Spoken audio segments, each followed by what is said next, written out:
So hello everyone, welcome to F K Gyan YouTuber. इस video के अंदर हम देखने वाले हैं सीएसएस प्रॉपर्टी यानी कि सीएसएस की डिस्प्ले प्रॉपर्टीज के बारे में देखने वाले हैं। इससे पिछली वीडियो के अंदर भी मैंने आपको बताया था कि किस तरीके से हम डिस्प्ले प्रॉपर्टीज का यूज करते हैं। तो इस वीडियो के अंदर भी मैं आपको 3 और डिस्प्ले प्रॉपर्टीज के बारे में बताने वाला हूँ कि किस तरीके से हम इन तीनों प्रॉपर्टीज को यूज करते हैं डिस्प्ले के अंदर। तो आइए देखते हैं कि किस तरीके से इन सब का मैं आपको प्रैक्टिकली इंप्लीमेंट भी करके दिखाता हूँ। तो सबसे पहले यहाँ पर मैंने एक पहले से फाइल बना रखी है, जैसे कि यहाँ पर आप देख सकते हो सबलाइम टेक्स्ट एडिटर के पास, और इसी के अंदर यहाँ पर मैं यूज करने वाला हूँ डिप टैग को। तो सिंपल यहाँ पर मैंने डिप टैग बनाया और डिप टैग को थोड़ी सी मैं यहाँ पर क्लास दे दूंगा, जैसे कि यहाँ पर आप कोई भी क्लास दे सकते हो। तो मैं यहाँ पर मेन नाम से ही क्लास दे दूंगा और यहाँ पर मैं लोरेम का कुछ ले लूंगा। तो सिंपल यहाँ पर मैं लोरेम का कॉन्टेक्ट मैंने यहाँ पर लिया। लेने के बाद अब मैं यहाँ पर थोड़ी सी CSS यहाँ पर लगा देता हूँ। तो सिंपल यहाँ पर CSS यहाँ पर मैं इंटरनल CSS का यूज़ करूँगा। तो सिंपल यहाँ पर आप स्टाइल का यूज़ कर सकते हो। स्टाइल के अंदर यहाँ पर आप यूज़ कर सकते हो मैन। तो सिंपल यहाँ पर मैं मैन को यूज़ करने वाला हूँ। तो यहाँ पर मैं मैन को यूज़ करूँगा। तो सबसे पहले यहाँ पर आपको देनी होती है विड्थ। तो सिंपल यहाँ पर मैं विड्थ ले लूँगा, जैसे कि यहाँ पर मैं 300 पिक्सल की ले लूँगा और हाइट भी मैं 300 पिक्सल की ही लूँगा। तो सिंपल यहाँ पर मैं हाइट भी 300 पिक्सल की ली और मार्जिन दे देता हूँ मैं एक बार। तो मैं मार्जिन दे दूंगा ऑटो। तो सिंपल यहाँ पर मैंने इतना किया, सेव किया फाइल को, और जैसे ही मैं यहाँ पर आपको ब्राउजर पर ओपन करके दिखाऊंगा किस तरीके से जो हमारा आउटपुट है वो यहाँ पर आपको देखने को मिल रहा है, क्योंकि हमने यहाँ पर अभी बॉर्डर नहीं लिया है तो बॉर्डर भी लेना पड़ेगा। तो सिंपल यहाँ पर मैं बॉर्डर भी ले लेता हूँ एक बार। तो बॉर्डर मैं ले लूंगा सॉलिड ब्लैक, जैसे कि यहाँ पर आप ले सकते हो 2 पिक्सल का, जैसे कि मैं यहाँ पर 2 पिक्सल का सॉलिड चाहिए और यहाँ पर मैं ब्लैक भी ले लूँगा। जैसे ही मैंने सेव किया और रिफ्रेश करूँगा तो यहाँ पर आप देखोगे कि किस तरीके से जो हमारा आउटपुट है वो यहाँ पर आपको देखने को मिल रहा है। तो इस तरीके से यहाँ पर आप अपने अकॉर्डिंग यहाँ पर वैल्यू को दे सकते हो। 400 कर लेता हूँ एक बार, सेव किया रिफ्रेश करता हूँ तो यहाँ पर आप देखोगे कि किस तरीके से आउटपुट देखने को मिल रहा है।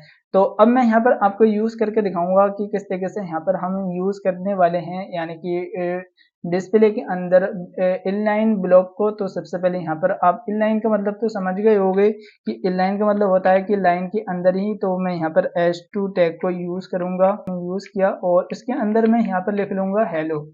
सिंपल मैंने इतना किया, सेव किया और फाइल को रिफ्रेश करूंगा तो यहाँ पर आप देखोगे बाय डिफॉल्ट तो ये आपको स्पेस देखने को मिलता है।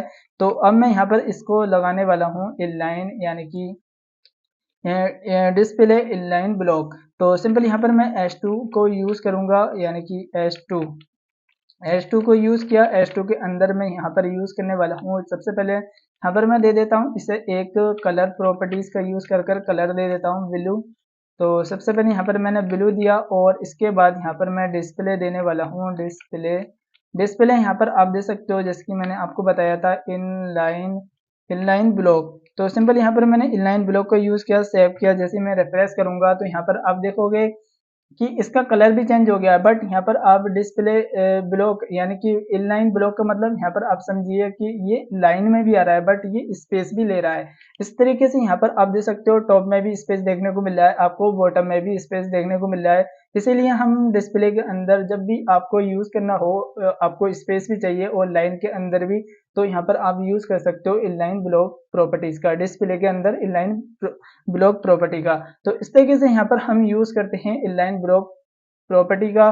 बट यहाँ पर मैं आपको यूज करके दिखाता हूँ कि लिस्ट प्रॉपर्टी यानी कि लिस्ट आइटम प्रॉपर्टी का आप किस लिए यूज करते हो। सेव किया मैंने और जैसे मैं रिफ्रेश करूंगा तो यहाँ पर आप देखोगे कि यहाँ पर आपको पॉइंट में वैल्यू को देखने को मिल रहा है, यानी कि ये आपको पॉइंट लेकर आता है और यहाँ पर आपको शो कराता है कि आपको पॉइंट में वैल्यू को देखने को मिलता है। तो इस तरीके से यहाँ पर आप, और यहाँ पर आपको स्पेस भी देखने को मिलेगा टॉप में भी बॉटम में भी। तो यहाँ पर आपको पॉइंट में यानी कि डॉट में, यानी कि डॉटिंग में यहाँ पर आपको वैल्यू को देखने को मिलता है। तो इस तरीके से यहाँ पर हम लिस्ट आइटम का यूज करते हैं। अब मैं यहाँ पर आपको यूज करके दिखाने वाला हूँ कि किस तरीके से हम यहाँ पर फिर डिस्प्ले के अंदर फ्लेक्स प्रॉपर्टी का यूज करते हैं। तो सबसे पहले यहाँ पर मैं इसे हटा देता हूँ क्योंकि हमें इसकी अब कोई भी रिक्वायरमेंट नहीं है। तो सबसे पहले यहाँ पर मुझे बनानी होंगी डिप टैग। तो सिंपल यहाँ पर मैं डिप टैग बना लूंगा और इस डिप के टैग के अंदर मैं यहाँ पर ले लूंगा 1 और इसी के अंदर मैं यहाँ पर 2-3 मतलब यहाँ पर मैं बना लेता हूँ। तो 5 और यहाँ पर मैं 4 यूज़ किया, यानी कि मैंने यहाँ पर 4 डिप बनाई, जैसे सेव किया और जैसे मैं रिफ्रेश करूँगा तो यहाँ पर आपको देखने को मिल रहा है कि यहाँ पर 5 डिप बन गई हैं, बट यहाँ पर रो वाइज आ गया है। तो इस तरीके से यहाँ पर आप यूज़ कर सकते हो। और यहाँ पर मैं आपको बताऊँ कि हमें सूडो क्लास किस तरीके से लगानी होती है, तो सिंपल यहाँ पर आप लगा सकते हो। जैसे कि यहाँ पर मैं मैन को ही देने वाला हूँ, तो मैन यूज़ करोगे, फिर उसके अंदर आप डिप को यूज़ करोगे और उस डिप के अंदर यहाँ पर आप लगा सकते हो। तो सबसे पहले यहाँ पर मुझे देनी होती है विड्थ, तो यहाँ पर मुझे सबसे पहले देनी होती है विड्थ। तो सबसे पहले मैं दे देता हूँ यहाँ पर विड्थ। तो विड्थ यहाँ पर आप दे सकते हो 100 px की ले सकता हूँ मैं, और हाइट भी ले सकता हूँ मैं। तो हाइट ले सकता हूँ जैसे कि 50 px की ले लेता हूँ, और यहाँ पर मैं हाइट भी ली, और मैं यहाँ पर बॉर्डर भी ले लेता हूँ जैसे कि मुझे 2 पिक्सल का चाहिए, और यहाँ पर सॉलिड चाहिए, और यहाँ पर मैं रेड ले लेता हूँ। तो सिंपली मैंने इतना किया, सेव किया। जैसे मैं रिफ्रेश करूंगा तो यहाँ पर आप देखोगे कि एक बॉक्स बनकर आ गए हैं। अब मैं यहाँ पर आपको यूज करके दिखाने वाला हूँ डिस्प्ले फ्लेक्स। जैसे ही मैं यहाँ पर डिस्प्ले फ्लेक्स का यूज करूंगा तो यहाँ पर आप देखोगे कि किस तरीके से यहाँ पर आप डिस्प्ले फ्लेक्स का यूज करोगे। सेव किया मैंने, और जैसे ही मैं रिफ्रेश करूंगा तो कोई भी यहाँ पर आपको इफेक्ट देखने को नहीं मिल रहा है, बट यहाँ पर जैसे ही मैं यहाँ पर, और इसके बाद यहाँ पर मैं ऊपर वाले में, जैसे कि यहाँ पर मैं आपको डिस्प्ले फ्लेक्स लेकर दिखाऊंगी किस तरीके से यहाँ पर हम डिस्प्ले फ्लेक्स का मैं यहाँ पर यूज करूंगा डिस्प्ले, और इसके बाद यहाँ पर मैं फ्लेक्स का यूज करूंगा।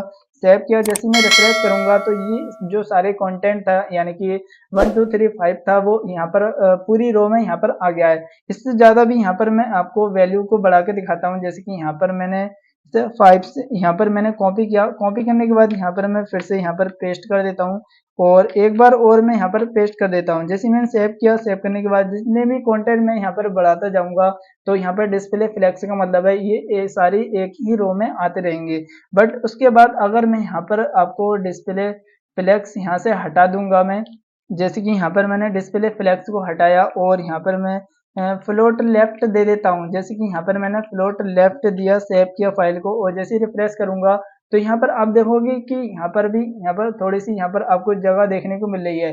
जैसे यहाँ पर आपको जगह देखने को मिल रही है, ये सारे कॉन्टेक्ट नीचे आ रहे हैं। इस तरीके से हम यूज करते हैं, यानी कि डिस्प्ले फ्लेक्स का यूज अब एक ही रो में यूज करते हैं। तो इस तरीके से हम यूज करते हैं डिस्प्ले फ्लेक्स का। अगर आपको फ्लोट लेफ्ट कराना है तो आपको कॉन्टेक्ट की जो जगह होती है वो खाली यहाँ पर आपको स्पेस देखने को मिलता है, यानी कि जो ये आपको स्पेस देखने को मिल रहा है, ये स्पेस यहाँ पर इसलिए आपको देखने को मिल रहा है। डिस्प्ले में यहाँ पर फ्लेक्स लगा दूंगा तो यहाँ पर आपको स्पेस देखने को नहीं मिलेगा।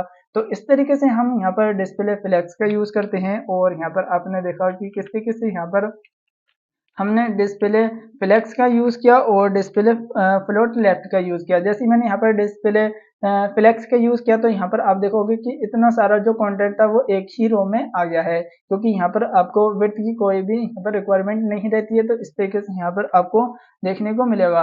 तो हमने देखा कि किस तरीके से यहाँ पर हमने, यानी कि जो इनलाइन ब्लॉक था वो यहाँ पर लाइन के अंदर ही आता है, बट टॉप और बॉटम में स्पेस छोड़ देता है। इसी तरीके से यहाँ पर आप यूज कर सकते हो, यानी कि यूज किया आपने तो वो एक पॉइंट की जगह यहाँ पर, यानी कि पॉइंट में यहाँ पर आपको वैल्यू को दिखाता है, और डिस्प्ले फ्लेक्स सारे कंटेंट को रो में ही लेकर आता है। जैसे यहाँ पर आप फ्लोट लेफ्ट दे दोगे तो वो सारा कंटेंट है वो नीचे आ जाएगा।